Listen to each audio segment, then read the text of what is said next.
Now, we've said it so many times. The key to developing emotional intelligence, to develop an ability to keep yourself under control, to deal effectively with people, is awareness. So let's take a look at 4 steps to increasing your awareness. Step number 1 is unconscious incompetence. You don't know how to do something, but you don't know that you don't know how to do it. Or it might be that you're just not aware of it. For example, when I started out coaching, I was the old authoritarian coach. Bobby Knight, Vince Lombardi were my idols, and consequently, my coaching style wasn't always what it should have been. I was pretty good at giving a pep talk, but when it came time to problem solve, I was going to be in charge. And I didn't see that as a weakness because my idols, the Bobby Knights and Vince Lombardis, won championships. I thought that's how you do it. Well, I began to look at that and decide there is another way. So I went to level number 2, which is conscious incompetence.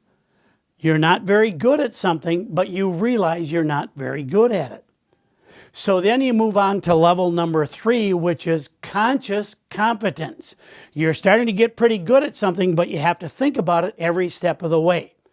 And when that becomes automatic, you move to level number 4, which is unconscious competence. You do something so well that it's habit, it's a way of life.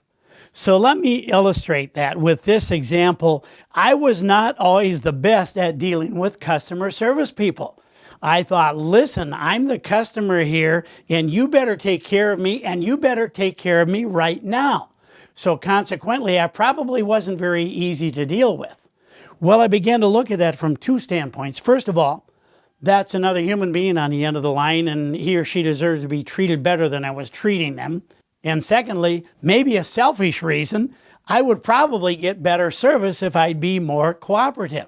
So I really began to work at this, and I'm getting pretty good at it. But every once in a while, I will find myself starting to get upset. I would say to myself, calm down, pull in the reins. Not too long ago, I got off the phone with a customer service person, and my wife said, you were really patient. Now, in 47 years, she hasn't accused me of being that way very often, but I really learned how to bring myself under control. Now, here's an important point. We continually go back and forth between levels 3 and 4.